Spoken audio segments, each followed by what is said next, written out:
baka isipin nyo, hindi ako pumunta dito. Talaga naman. So, uwi na tayo guys. Diba? Ganda talaga pag Masdan. Sarap maligo, magdala ng mga saging dito. At lahat pwedeng dalhin dito.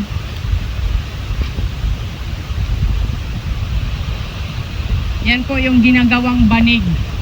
Romblon. Yes po, yan po yung ginagawang banig. Romblon. Yung lola ko, naalala ko na tuloy. Gumagawa kasi yun ng banig guys. Yung lola ko. So yun guys, wala naman para si Ate Jerilyn. Kasi iihawin sana namin yung pabo. Nangahabol.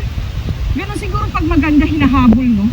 Kaya hinahabol ako kasi, alam mo na, char lang. Talaga guys, tingnan nyo.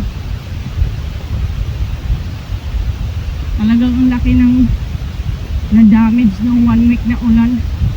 Kalain mo yan, no? Ilang puno din yan. Nagtumbahan, no? Kawawa. Abay kita magtiyab nga ni. Kamamangan kita, Diyos ko palayo. Hindi, mababait yung mga hindi tao dito. Nag-giveaway sila kapag may mga taong dumadaan. Ganun lang. Lahat ng saging, natumba. Grabe guys, no? Sayang. Ito lang talaga yung pinunta ko dito.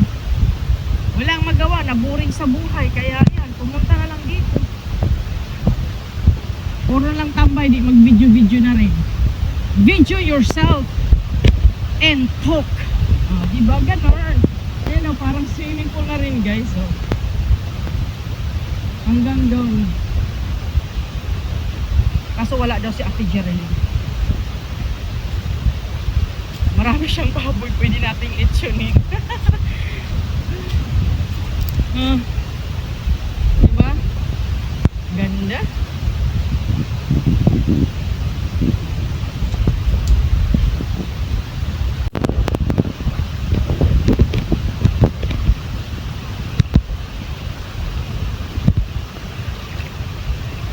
Doon pa yung ano namin guys, yung niyugan.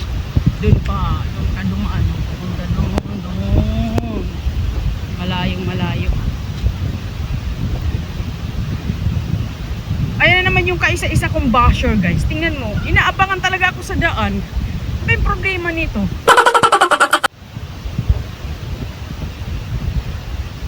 Ikaw lang talagang nag-iisang basher ko. Pabo ka. Diyos ko, tingnan mo. Hindi ko naman aagawin yung chicks mo na walang buntot. Tingnan mo yung chicks niya walang buntot guys. Akala niya aagawin ko. Ay! Mabuti pa sa dito may baboy.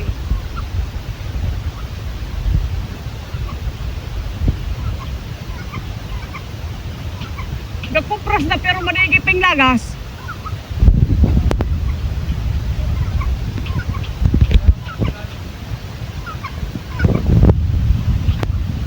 Matapang ka ha. Pag andito sa Ate Jerilyn, palitson kita. Hindi ka papayag? Ha? Palilitson kita, hindi ka papayag?